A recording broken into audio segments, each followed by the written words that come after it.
Ahojte, vítajte pri sledovaní ďalšieho videa na kanále Labkocesty. V tomto videu by som sa chcel venovať trošku kontroverznej téme, a to je trestanie psa. Je potrebné si položiť otázku, podľa mňa na úvod, je trestanie psa prospešné pre výchovu a výcvik? Ja si dovolím povedať, že aj áno, aj nie.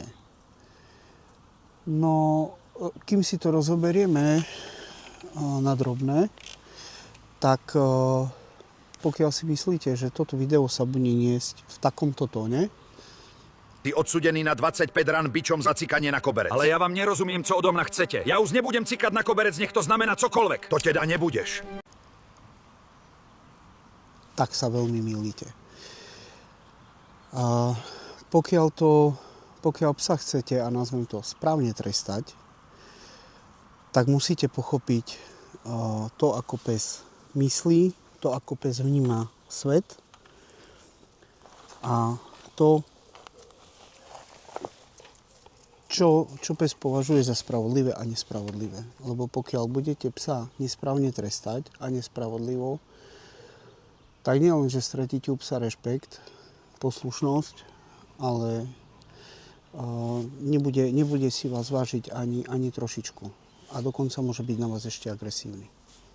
Tak poďme si to rozobrať tak trošku na drobné. Pre lepšie pochopenie by som dal taký príklad z ľudského sveta. Čo je dobrý trest a čo je zlý trest, ako ho vnímam ja. Predstavte si, že prídete bývať do Číny. Ten pán nerozumie vám, vy nerozumiete jemu. Ukáže vám, áno, tu budete bývať v tomto dome, nechá vám niektoré dvere odomknuté, niektoré zamknuté.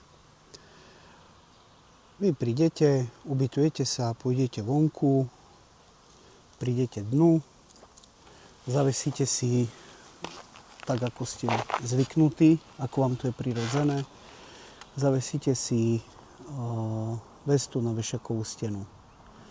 Pán príde, dostanete hlavu, vám priloží k tej veste, dostanete na budku. Hej, naloží vám na budku, tak pochopíte, aha, tu asi vešať nemôžem. Tak, keďže to má hore poličku, hej, tá vešiaková stena, tak na budúce to poskladáte hore, vyložíte, príde pán, zas dostanete na budku naložené. Poviete si, aha, tak na vešiakovú stenu asi nie, tak to dám na stoličku, ktorá je vedľa. Hej, lebo to je asi domácich. Dostanete zase na budku naložené. Dobrý trest, keby prišiel, to bol príklad zlého trestu. A príklad dobrého trestu, vidí, ako domáci vidí, ako vešiate tú stenu, vestu na tú vešiakovú stenu, poviem, hej, zakrúti z hlavou, nie, kým nemám z hlavou, poď za mnou, ukáže vám, kde si tú vestu máte zavesiť a dá vám za to nájsť, že ste to urobili správne. Kedy to skôr pochopíte, čo bude pre vás, ktorý prístup by ste brali. Ja si myslím, že ten druhý. A o tom to je. Vy musíte pochopiť, že pes nevie, že vy ste rodina. A že vy tam máte nejakú zaužívanú hierarchiu. Pes proste príde, vníma vás ako smečku, je tam nejaká alfa preňho, ktorého on počúva. Zvyčajne asi, možno pravdepodobne je to chlap, hej, lebo väčšinou to tak asi je. Aj keď nie je to pravidlo, samozrejme, môže to byť manželka, môže to byť práve naopak dcéra, staršia nejaká, no malé deti on vníma ako šteniatá. Hej? Čiže jeho dali do nejakej smečky. A pokiaľ vy chcete psa trestať, šteniatá netrestajú. Takisto ako je to v psom svete, že keď máte nejakú smečku psov, tak tí starší vychovávajú tých mladších psov. Vychovávajú ich tak, aby tomu šteniatá rozumeli. Čiže tresty sú za niečo, čo práve prebieha a hlavne sú krátke a pre toho psa zrozumiteľné. Buď to ich psi sa medzi sebou vyštekajú, alebo ho proste štipne zubkami, alebo niečo. Ale ten trest slúži na zastavenie nejakej nežiaducej činnosti, ktorá práve prebieha. Toto treba riešiť, aj keď k vám do vašej svorky pribudne nový pes. Treba s ním tak jednať, treba mu ukázať, čo môže, čo nemôže, ale tak, aby on tomu rozumel. Hej? Čiže stačí niekedy, dvihnem hlas. Napríklad, hej, stále sa budem vrácať k tomu, ako keď pes ciká v byte. To znamená, že keď pes ciká, už keď sa vycikal, to už je pre neho dávna história, on nebude vedieť, za čo ho trestáte. Ale keď vidíte, že sa pes chystá cikať a ho nejako okriknete menom, alebo hej, alebo nesmieš, on s tým prestane, vy ho vyťahnete vonku, on sa vycíka vonku, dáte mu odmenu, vtedy ten pes chápe ten trest. V tomto prípade to bude to hej, to proste. Keď robí niečo, čo nemôže, že dám príklad z nášho života s Marlym. Marley, keď bol šteniatko, strašne hryzol narty. No, viete, jak to boli, keď vás šteniatko s tými ihličkami začne hrísť do nartov.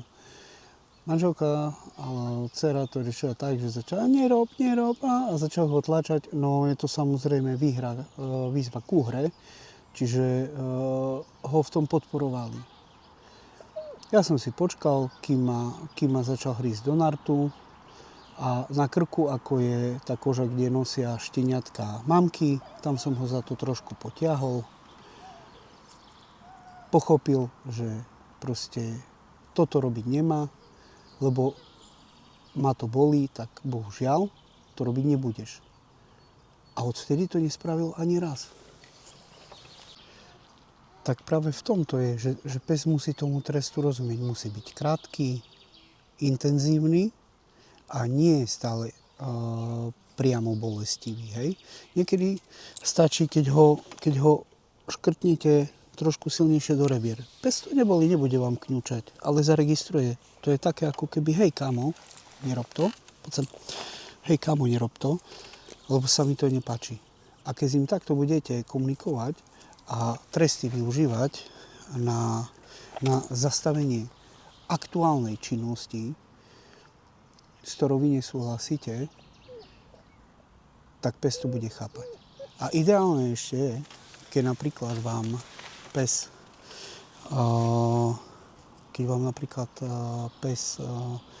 bude niečo obhrízať, vy ho nejakým krátkým trestom zastavíte a do toho mu dáte nejaký povel, ktorý urobí a ho za to odmeníte. Hej. Čiže ako, nie je to len o tom, že cukor a bič, lebo celkovo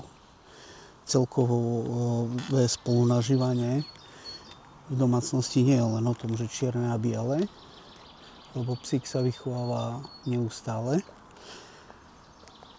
Ale tie odmeny a tresty by som nazval tak trošku, že cukor a bič. Hej.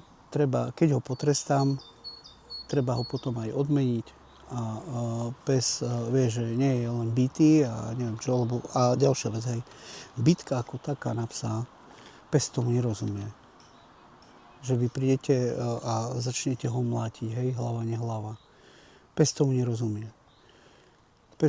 Pes rozumie krátke, intenzívne, aj keby to bol nejaký pohlavok, ale krátke, intenzívne štuchnutie, hej, štipnutie a tak. Tomu oni rozumejú, lebo oni to robia medzi sebou. Ale vy, keď ho začnete mlátiť novinami alebo palicou, on tomu nerozumie. Nevidel som ani jedného vlka v dokumente, ani vlčicu, ani psa, aby mal niekde pod chvostom skryté noviny a mladšie štenia, keď ho vychoval, tak ho pritom capol novinami po hlave. To som nevidel ešte ani raz. Je to kontraproduktívne, je to staré, proste... Je to starý zvyk, ktorý nemá v podstate pre toho psa ani hlavu, ani petu. A môžete si tým len a len uškodiť. Dobre, tak vám ďakujem veľmi pekne za sledovanie môjho videa. Ak sa vám video páčilo, budem rád za každý like, zdieľanie a odber. Ak máte iný pohľad na tresty, napíšte mi to do komentáru a podielte sa so mnou, čo si podľa vás myslíte, že robil, že na niečo, čo mám zlý názor, skúste ma opraviť a s čím so mnou súhlasíte. Tak, uvidíme sa pri sledovaní ďalšieho videa. Ahojte.